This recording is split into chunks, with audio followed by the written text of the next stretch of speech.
रचना यांना चहा आणि नाश्ता आणताना पाहून रोशन पुढे आला आणि हातातून ट्रे घेतला आणि आजूबाजूला बघत विचारले, मम्मी तू का चहा आणि नाश्ता आणतेस? सुमन कुठे आहे? ती अजून ऑफिसमधून आली नाही का? आजकाल तिचे येणे जाणे समजू शकत नाही.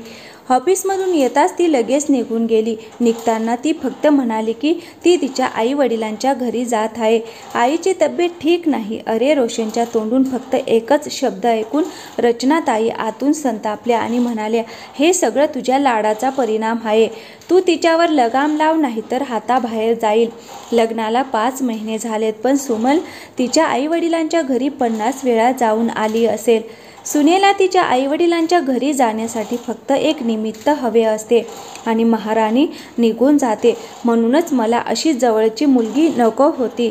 भावंड नसलेल्या मुलीला माझी सून बनवल्याचा मला पश्चाताप होतोय. माझ्या सर्व इच्छा फक्त इच्छाच राहणार. तुझी आत्या म्हणाल्या की शिकलेली कमावती सून मिळेल आणि शिवाय एकटीच आहे. रोशनला सर्व संपत्ती मिळेल म्हणून रचनाताई रोहितच्या मनात कटुता भरण्याचा आटोकाट प्रयत्न करत होत्या. सासूबाई, मी असं काय केलंय की मला तुमची सून केल्याचा पश्चाताप होतोय? समोर सुमल उभी होती. अगं सुनबाई, उठपळ, माहेरी जातेस आणि अजून वरून मलाच विचारतेस? रचनाताई उपहासाने म्हणाल्या. सासूबाई, मी भेटायला गेले नव्हते. आई सुमलला सगळं सांगतानाही आलं नाही. रचनाताई मध्येच म्हणाल्या, हो तुझी आई आजारी पडली आहे. अगं किती दिवस झाले तुझी आई आजारीच असते की ती आपल्या मुलीशिवाय जगू शकत नाही. मग त्यांनी आपल्या मुलीचे लग्न का केले? अहो सासूबाई, काहीही असो, आज जे बोलताय याचा विचार आधी का केला नाही तुम्ही की मला भाऊ किंवा बहिणी नाहीत? त्यावेळी मी स्वतः तुम्हाला स्पष्टपणे सांगितले होते की लग्नानंतरही मी माझ्या आईवडिलांची जबाबदारी पार पाडणार आहे. मग तुम्ही स्वतः पुढे आलात आणि म्हणालात की आमचा काही आक्षेप नाही. सुमल, तू तुझ्या आईवडिलांच्या घरी कधीही जाऊ शकतेस. मग आता गोंधळ का करत आहात? रचना यांच्या बोलण्याने सुमलला राग आला आणि तिनेही हे सगळं रागातच बोलून दाखवले. सुमलचे बोलणे ऐकताच रचना यांनी बारीक चेहरा पाडत भरलेल्या डोळ्यांनी म्हणाल्या, बघ रोशन, हा दिवस बघायचा बाकी आहे. खूप इच्छा बाजूला ठेवून मुलाला वाढवा, त्याला शिक्षण द्या, त्याचे लग्न करा आणि अशी पोरगी घरात सून म्हणून येते की तिची चूक असतानाही शांतपणे ऐकण्याऐवजी मलाच 4 गोष्टी शिकवत आहे. सून करून सवरून सासूला दोष देत आहे. रचना यांना रडताना पाहून रोशनने सुमलकडे रागाने पाहिला आणि म्हणाला, हे सगळं काय आहे सुमल? आई जे काही बोलते त्या प्रत्येक गोष्टीला उलट उत्तर देणे महत्त्वाचे आहे का? आणि मग ती काय चुकीचे बोलत आहे? ते फक्त एका दिवसासाठी असेल तर ठीक आहे, पण आता तू रोजच तुझ्या माहेरी जाशील तर काय? सून असल्याने या घराप्रती तुझीही काही कर्तव्य आहेत.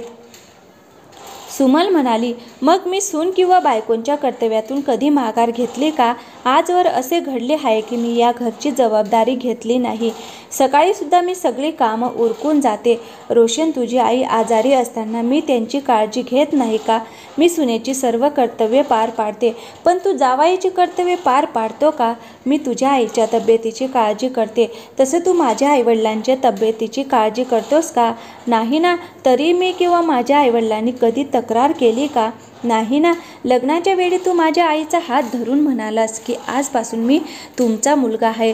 परंतु रोशन, तुम्हा लोकांच्या बोलण्यात आणि वागण्यात खूप फरक आहे, पण मी तशी नाही आहे. सुमल रडतच म्हणाली आणि खोलीत गेली.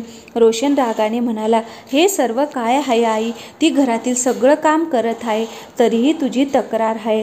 रोशनचे बोलणे ऐकून रचनाताई पुन्हा सुरू झाल्या, हो बरोबर आहे रोशन, आता तुला तुझ्या बायकोच्या अश्रूंसमोर माझा त्रास का कळेल?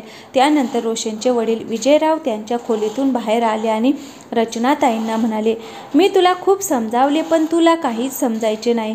यापुढे घरात जे काही होईल त्याला तू जबाबदार असशील. रचनाताई पुढे म्हणाला, बघा आता या घरात माझा नवराही मला शिव्या देतोय. सगळी माझीच चूक आहे आणि ती महाराणी बरोबर आहे. मी काय करू? तुम्ही सगळे जा तिच्या मागे. आणि मग त्या रागाने उठून खोलीत गेल्या. रोशनने विजयराव यांच्याकडे असहाय्यपणे पाहिलं आणि तेव्हा विजयराव हसले आणि म्हणाले, बेटा, हा पण लग्नाचा एक साईड इफेक्ट आहे. मी सुद्धा सहन केला आहे. आता तुझा नंबर आहे. 2-3 दिवस घरात तणावाचं वातावरण होतं. सुमल घरची कामं करून ऑफिसला जायची. ऑफिसमधून परत आल्यावरही घरातील सर्व कामे ती करायची. ती रचना यांच्याशी फक्त गरजे गरजेपुरतं बोलायची. आता ही शांतता रचना यांना त्रास देऊ लागली. 2 महिन्याहून अधिक काळ झाला ना सुमल तिच्या आईवडिलांच्या घरी गेली ना तिने असे काही केले ज्यावर रचना यांना मुद्दा काढला असता. विजयराव रचना यांना चिडवत म्हणाले, कमाल आहे रचनाबाई तुमची. जसे तू तुझ्या सासूशी बोलणे बंद करायची तसंच तुझ्या सुनेनेही बंद केले. सूनबाईने आई वडिलांच्या घरी जाणे बंद केले आहे.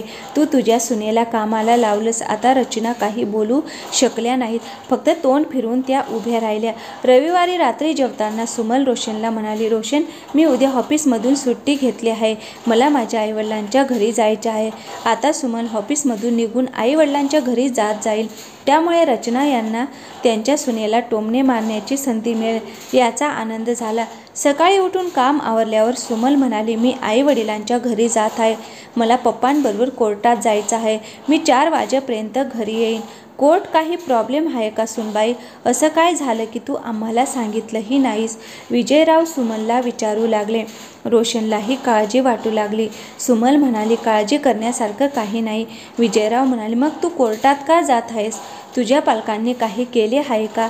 रचनाताई उपहासाने म्हणाल्या, नाही सासूबाई, उलट कायमचाच प्रश्न संपेल.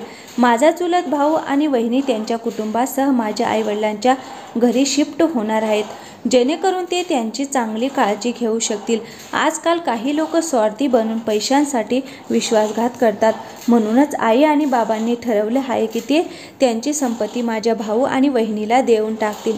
माझ्या आईवडिलांच्या या निर्णयावर मला आक्षेप नाही. हे ऐकून रचनाताईच्या हातातून चमचा पडला.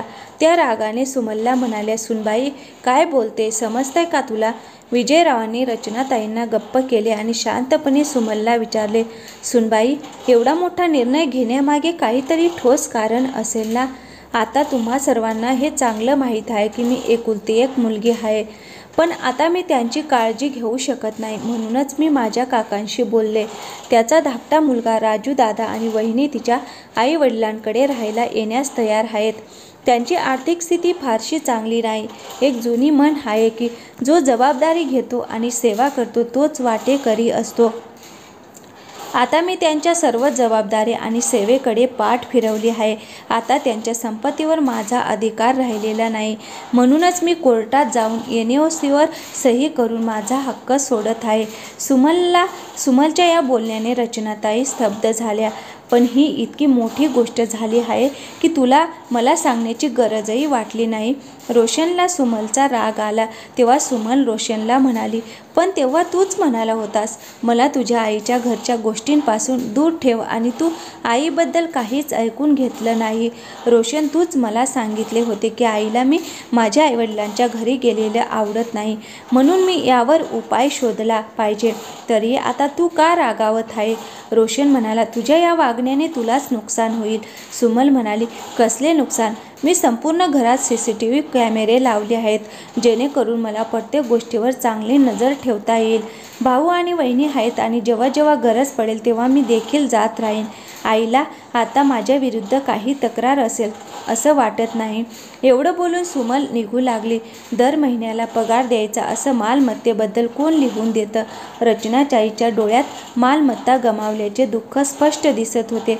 हो सासूबाई, तुम्ही काही बोललात का? सुमल रचनाताईंना हळुवारपणे बडबडताना ऐकून म्हणाली, नाही काही नाही. रचनाताई चेहरा पाडून म्हणाल्या आणि यापेक्षा जास्त बोलण्यासारखे काहीच राहिले नव्हते. ते आपल्या सुनेवर नियंत्रण ठेवत होत्या, पण त्यांनी स्वतःच्या पायावर कुऱ्हाड मारली होती. रोशन आणि विजयराव यांनी सुमलला समजावून सांगितले, असं काही करू नकोस. तू तुझ्या आईवडिलांची काळजी घे. हवं तेव्हा जात जा. पण तू संपत्ती तुझ्या भावाच्या नावावर केली आणि त्याने नंतर सांभाळलंच नाही तर त्यापेक्षा तूच त्यांची चांगली काळजी घेऊ शकते. त्यानंतर रचना या सुद्धा सुमलची माफी मागू लागल्या. यापुढे तू तुझ्या आईवडिलांची हवी तशी काळजी घे. मी काहीही बोलणार नाही असे वचन दिले. सुमलने सगळ्यांना खोटं सांगून चांगलाच धडा शिकवला आणि आता ती खूपच आनंदित होती. तर मित्रांनो, जेव्हा आपण खरं सांगून गोष्टी करतो तेव्हा समोरच्याला त्या कळत नाहीत, पण जेव्हा खोटं सांगून वागू लागतो तेव्हा त्या गोष्टी त्यांना लवकर कळतात. मालमत्तेच्या हव्यासापोटी रचनाताई तर सुनेला तिच्या माहेरी पाठवण्यासाठी तयार झाल्या, पण मुलीला आपले कर्तव्य पार पाडायचे होते. यामुळे दोघेही आता आनंदात होत आहेत. तर मित्रांनो, तुम्हाला ही गोष्ट कशी वाटली ती आम्हाला कमेंट बॉक्समध्ये नक्की सांगा. गोष्टीला लाईक, शेअर आणि चॅनलला सबस्क्राईब करायला विसरू नका. थँक्यू. धन्यवाद.